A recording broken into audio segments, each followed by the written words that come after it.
Ladies and gentlemen, welcome to the Kakasungura YouTube channel. As I always say, I will never be ashamed of saying thank you to each and every one of you who has subscribed this channel and takes his or her personal time to watch my content. That's why, Kaka, I take much time to do extensive research before I do my presentations. I do a lot of writing. That is why sometimes I do refer so that I can be accurate. I do not mislead you. In April 10th, 2024, Larry Madowo, an international journalist, posted a video of him being rained at the Jomo Kenyatta International Airport. And he was claiming there are no sheds to shed visitors who are coming in at an international airport like JKIA. The video also showed Larry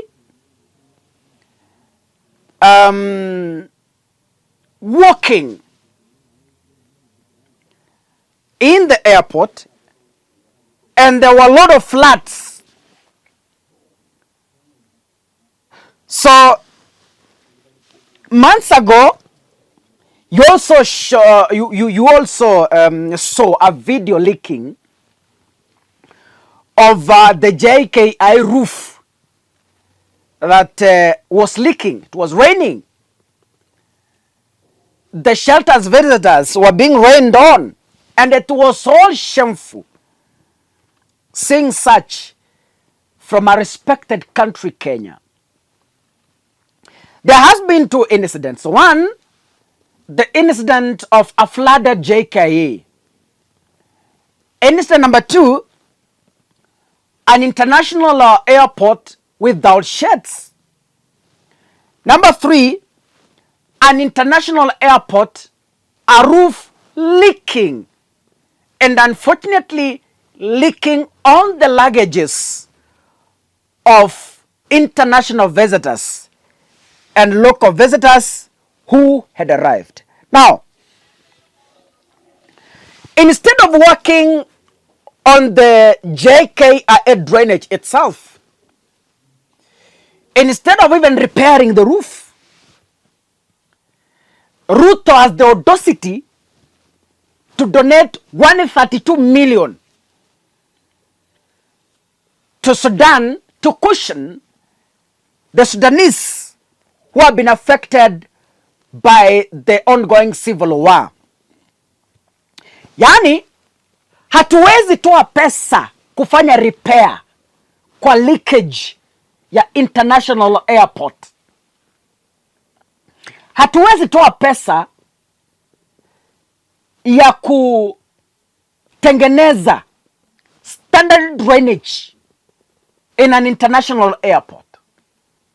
We can't spend to build sheds in an international airport, but we can afford 132 million as a donation to Sudan. Now, angered CS Murkomen decided to directly hit Larry Madowo live on Citizen TV. And I want to read what Murkomen said. I saw Larry taking videos at the airport. I was laughing because Larry was with us in the country for the last 50 years when that airport was like that.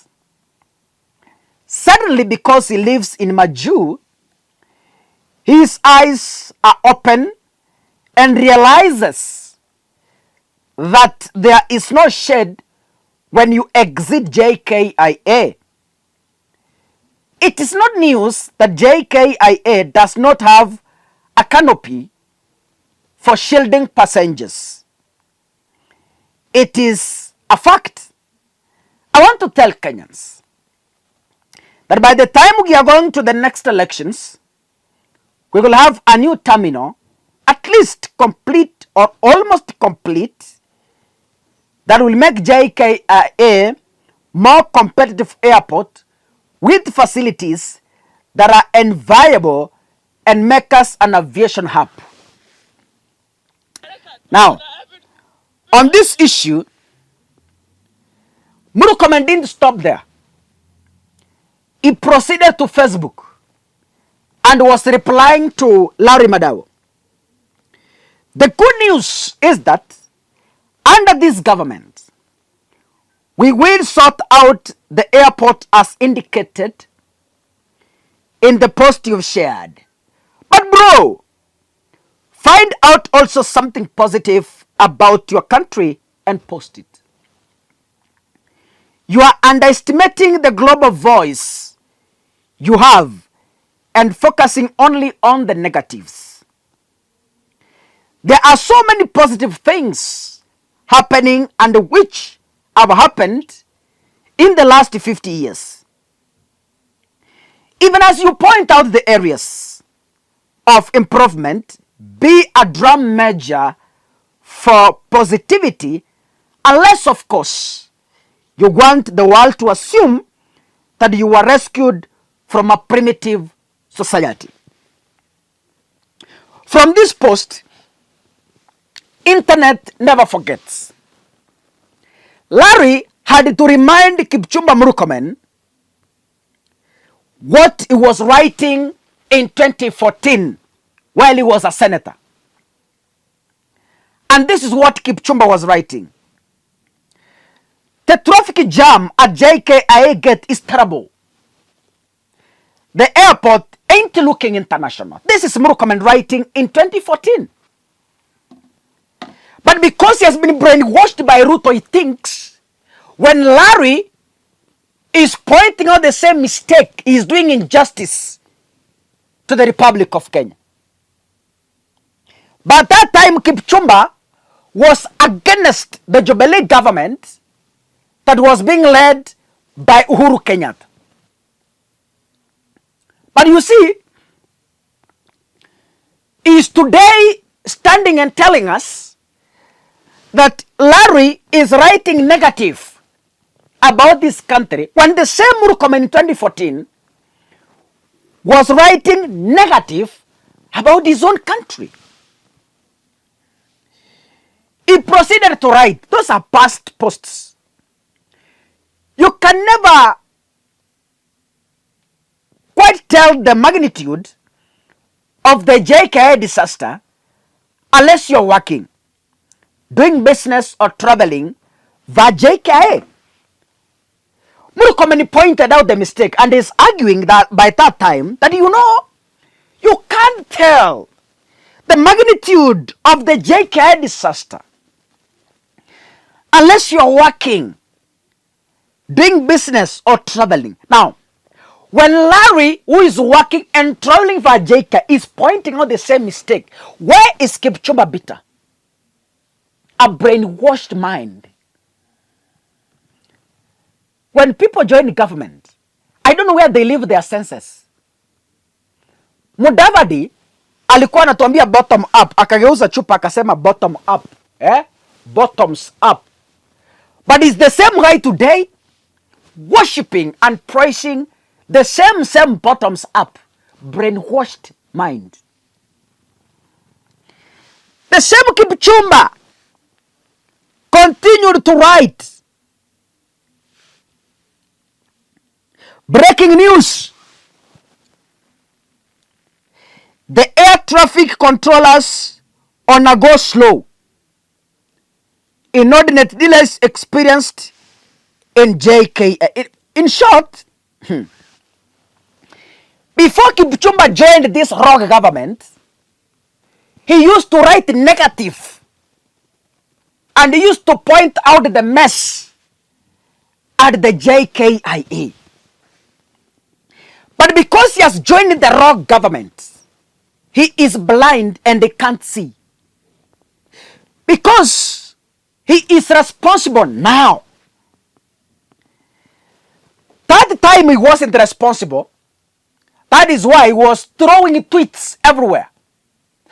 But because today he is in the same shoes as the ones the same CS was in before, he cannot see the problems at the JKIA. He cannot see a leaking roof. He is blaming previous governments. He cannot see the floods. He is blaming the previous governments. He can't see that the international airport has no canopies, the shades, because he is in a government, blinded and brainwashed. He is now feeling bad. He is now feeling bitter. He is now arrogant. When an international journalist born in this country is telling him, oh, see, please, my brother CS Murkomen, as much as you are the CS for transport, please, note that our JKIA is leaking. Please, because you've been in the same problem. Meaning, we have been in the same problem together. Because now you are a CS and you always picked from the VIP lounge. Eh? You are not rained on. Sasa umepanda cheo. When you land, gari inakuja baka VIP lounge, unaingia ndani, unatoka.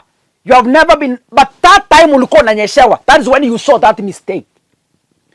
But because today you are being picked by VVIP vehicles, kwa sababu leo umepanda cheo, hawezi ona makosa.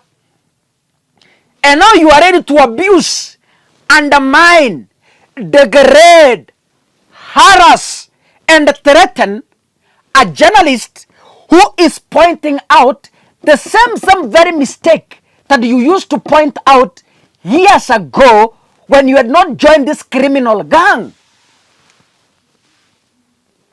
What changed, Murkomen? What changed? This is how useless people behave. Someone is sober when he is not in government. When the same mind joins government, he gets robbed off his mind. It becomes another total different creature. That is who Murkomen has become. A man who can't reason.